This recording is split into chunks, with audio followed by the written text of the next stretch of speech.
Now, here we go, getting into another top 16 losers game. Oh, the first Sylvanos of the stream. Yeah, we're now only missing a handful of fighters from the roster to assemble the rest of the collection. And I know there are certain friends of mine that will be absolutely popping off to see Sylvanos. And you know what? So am I. Very cool character to watch. But also we're seeing Orticoltore for the second time. And if we know anything about this Aether, they are a terrifying force of nature. And here comes the edge guarding that we saw before, pressuring Bowman off the side of the stage and taking 73% as they go. Yeah, honestly, we were speaking praises of seeing Sylvanos for the first time, but Orticoltore is not a player to be slept on at all, as we saw in the set versus Just play. This is going to be one hell of a match between Titans right now. Wow. That was just amazing read from Bowman. The strong coming out to spear Orticoltore off the side. And correct me if I'm wrong, does that move have a tipper on it? I don't believe it has a tipper. I just know that it's absurdly strong. I know that a couple patches ago it was also absurdly safe as well, and I believe they had to nerf. I believe it was like the hit stun of it or something along those lines. But Sylvanos! I was going to quickly say, I want to comment on the fact of how divisive of a lead Orticoltore took last time we saw them on stream. They would land one up strong, find that momentum, and hold it for the rest of the match. This time, Bowman's here to say that momentum, nah, that's mine now. But hey, there's the up strong that I just mentioned, and maybe this is Orticoltore's mental reset they need to move their way into the rest of this stock. It could be. Well, it's interesting as well, because honestly, I think Sylvanos is one of the one of the characters I see the least of, just in general. I feel like he's such like a niche character overall. But I feel like, in general, in a game like this, you don't really have matchup inexperience. There's only like a small handful of characters in this game. So I think this is also just a situation of Bowman playing really well. It's not a situation where you can say he doesn't really know that matchup all that well. Exactly. With Bowman off stage at 82, make that 92 now. Orticoltore looking to put in the moves. Forward air time and time again. Is there another one? Not quite. They know when to disengage and pull back, and they don't take any damage because of it. There's that heavy hit they might need though, putting Orticoltore in. Putting Bowman inside the ice. 157 of that forward air, not quite as heavy hitting as Krags, I don't believe, but still a very strong one, especially showing off that kill shot and giving themselves that armor as well. Now, obviously, we did see Bowman take that early lead, being a full 2 stocks up, but Orticoltore slowly bringing this back. I believe that's also how we saw him beat Just Play in that first game, so maybe we can see a repeat of that. Currently got Bowman off stage and not letting him back on, doing a really good job at this edge guarding against Sylvanos, but Sylvanos does land an opening here. Whether or not he's going to be able to find the kill is going to be a very big factor in this matchup, and he doesn't. Wait, what? Tech? I think that was just a very, very odd tech where he got smashed like against the wall, like almost, instead of being sent out straight away, and they just somehow knew to tech it? Apparently so, and it apparently does save them. Now currently sitting at 149. If he manages to make this comeback, that is one hell of a comeback, especially seeing at this percent with one stray hit from Sylvanos. Just any stray hit, I feel like, at this point, and that's going to be the end of their life. And there we go. They get absolutely bursted by Bowman's heavy hits. One game on to Bowman, we're going to be pushing straight on to game 2, and we're not going to be seeing any character changes, which I'm once again not surprised about. Both of these players seem to know what they're doing by such a large margin. To give up now would be to go on their characters now would be to throw in the towel, and they're not ready to do that. This is a fight for their life before they get into top 16.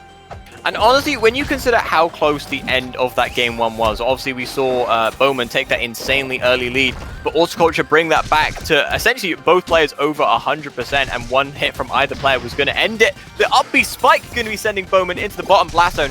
I honestly feel like Orticoltore has a very strong chance of taking this game too.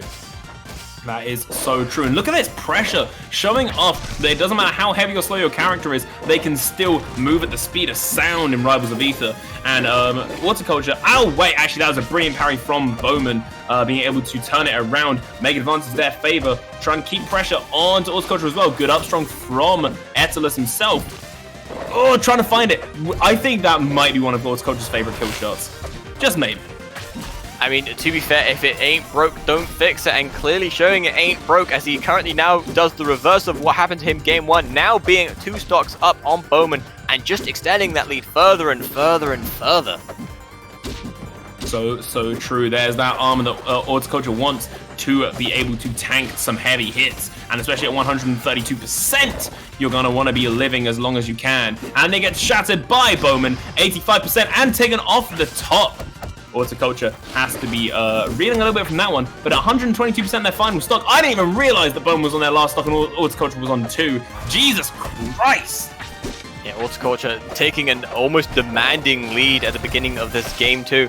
And honestly, Bowman, just like we saw Orticoltore almost bring it back, it looks like Bowman is almost starting to bring this back. This is honestly a very scary set to watch, because despite the fact that you do see Orticoltore in this like heavily strong situation where one hit will end it. Okay, I was going to say it could come back, but that down B coming through and sending Bowman off the top. This is a game 3.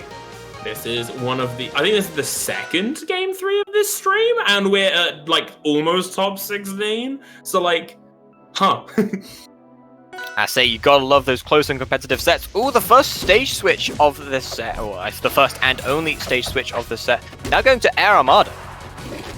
Yeah, what do you make of this stage when it comes to this matchup? I feel like this is, I don't know, I could be wrong, but I would have said this is more Etalus.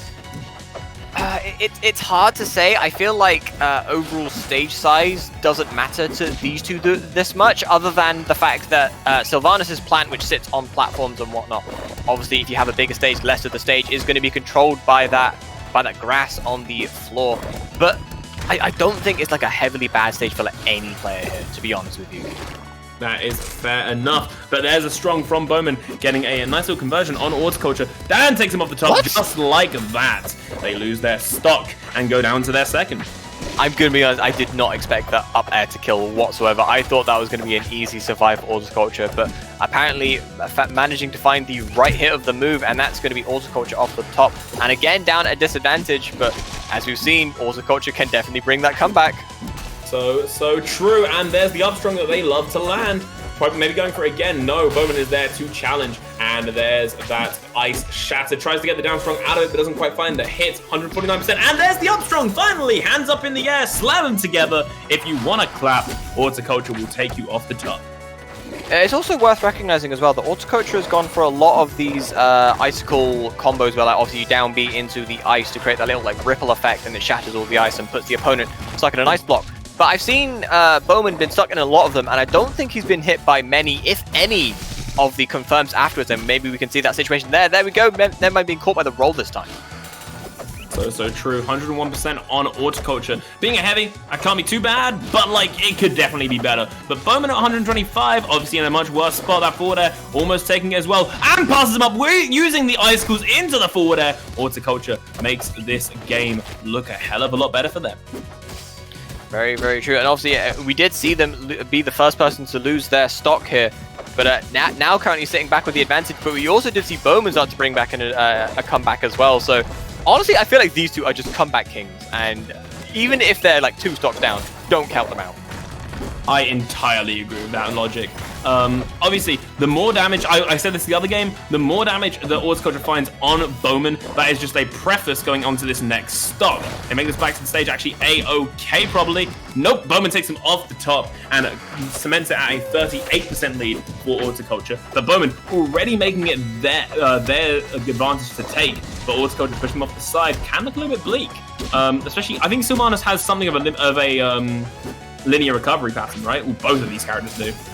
Well, obviously they do have, both of them have very linear recoveries, but I also feel like with the lack of walls at the bottom of this stage, it's going to be much more of a problem for Bowman. If he is sent deep, he has no way to recover, and that's going to be a bit problematic for him. But one thing that's worth noting, unrelated to that, this is the closest that we have seen a game between these two competitors. So true, and it is the last game of the set. Is that going to be it? Yes, it is. Passed up into a brilliant strong. Orticoltore loses his stock, and Bowman is the one that moves on through this bracket. Yeah, being punished for the icicle, and then the parry just to clean up strong, to clean things up, and that is going to be Bowman advancing on in the bracket. Hell yeah. I don't know what game we're going on to next, but I believe we're actually going into top 16 now, right? Like, it feels like this might be about time to move on to that kind of period. And hopefully it is, because that will be very exciting to see. Top 16 time, all best of 5. Word from the producers. This is going to be very exciting. I can't wait to see it. We're probably going to be starting to see even more. I think